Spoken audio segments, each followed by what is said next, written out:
having a bye week in the sense of trying to fine-tune things and self-scout? Yeah, I mean, there are some guys that were moving around a little bit, some positions, some roles, just trying to continue to find the right place for everybody. But obviously we just got to play better as a whole. So, I mean, we're working all scenarios, whether it's third downs, whether it's some of the run game stuff that we got to continue to clean up. Tackling has been an emphasis, making sure we're setting the edge better. So just a lot of different things and trying to put them together in order that guys can understand what we're trying to coach and how we're trying to coach it, and they can apply it. Coach mentioned that DJ's lost for the season, out for the season. How do you try to fortify depth at that position? Kind of who's the next guy out there you're trying to work into? Yeah, well, he didn't play at all last week, so that was the start of it. And so, we've been playing some of those younger players in a prominent role here for a number of weeks, and their roles and reps just kind of continue to mount up. So, looking forward to seeing what they do here moving forward. Coach, after Clemson, there's kind of 2 weeks in a row of explosive plays for the other team. How do you guys kind of limit that, and how much did the bye week kind of help you guys find the solutions? Yeah, I mean, it sucks. We're not trying to give up one, and however it plays, whether it's a run play, and the response to them were good, but we don't need to be in those situations, and it's frustrating. Trying to do everything I can to make sure we're trying to stop it, and a few of those times. But just whether it's a missed tackle or it's a misfit and things that got to be cleaned up in order for us to play winning football.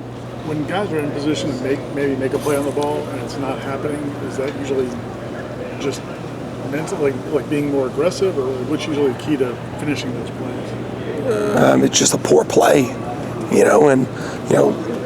sometimes it's timing, sometimes it's confidence, sometimes it's angles, but if you say in the right position to make a play, usually it's none of that. It's just go do it, and in the moment, that's part of playing winning football. That when those moments come up in the game, whether it's a tackle, a pick, a catch, you got to execute. You got to go make them. That's how good teams win. And when you don't make them, they turn into explosives, and you end up fighting an uphill battle. So, we got to continue to find the right guys and put them in the right positions, and we got to go make those one-on-one plays. We have to in order to play winning football. Adam, when they got into the red zone 8 times, they were in the red zone. It seemed like you guys played pretty good in the red zone. Well, for the most part, we've been getting better. I mean, we were really poor the first couple weeks of the season. I don't think I've ever coached in a game where somebody tried 7 field goals. And some of that's good that they're lining for field goals, but some of that isn't, right? You don't need to be down there, and some of those were explosives, and then responses to explosives. Was proud of us blocking 2 of the kicks. And I thought our last effort on the last field goal was really, really good. No reason we don't get our hands on that one as well. And so, the red zone has cleaned up. Some of that comes with just guys playing with each other and comfortable in small areas and spaces because there's so many pass offs down there. And so our run defense has been getting, a little bit more firm, but still, too many plays that have gotten out. In the red zone, when the field gets compressed like that, does that help you play better in the red zone when your safeties can be they need less vertical yards. We have, so, they're down there, but obviously the passing game isn't as deep, so you get to play horizontally a little bit more. But people, I think the NCAA constitutes the red zone inside the 20 or something, and those routes are pretty much the same. Once you get inside like the 12, 11, those are the yard lines that usually those bender routes or those vertical shots really slow down.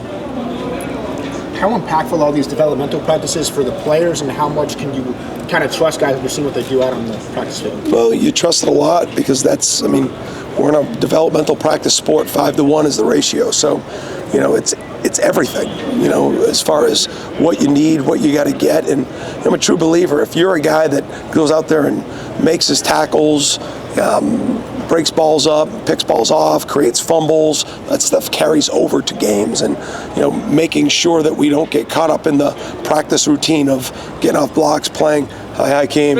Appreciate you, buddy. Hykeem. You better know it. Yes, sir. But we have to believe that is connected to that, and not just with effort, not just with practice habits, but with really practice execution, and also just the ability to be productive in practice too. And so I think that's where you build your confidence of playmakers, and that's where you build your confidence of carrying that over to game day.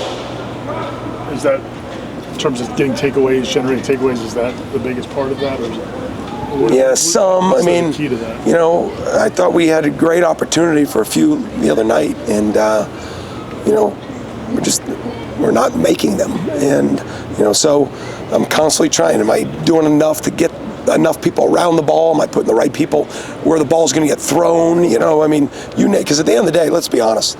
If it isn't working, it's all on me. It really is. I mean, because I'm putting them out there, I'm putting them in position, or I'm not. And so constantly, you've got to deal with that success and failure, because that's the job of a coach. The move of Earl back to safety, do you feel like that's going to work? Yeah, well, do I feel like it's going to work? I didn't do it because I thought it was going to fail. But, you know, I started him at nickel, and just, I think what we saw from him and then what we saw out of Kevin and Ed and Jabril and at safety, it's all part of it. It's not, I always say this, when we're making decisions, it's for the best interest of them individually, but it's got to be in the best interest of the team at 51%, right? And it's always that, right? I'd like to do whatever is best for the individual every time. But if that goes against the team, and that's one of those, I mean, Earl was for it, and he wanted it, to be honest with you. And so he's got some natural tackling ability to him. And so, you know, we moved him, you know, about 2 weeks ago, and we want to give him the reps, get through the bye week, and then try to get him ready to go here coming up this week. Is Sean Murphy a guy that could also step up for DJ Lundy? I know he's banged up in the year. But yeah, I mean, you know, he's been limited, you know, and he's trying to battle back. He's doing everything he can, so it's hard to say, but, you know, we think there's something there with him. It just, we got to get him on the field to really see what it looks like. All good. Thank you. Thanks. You want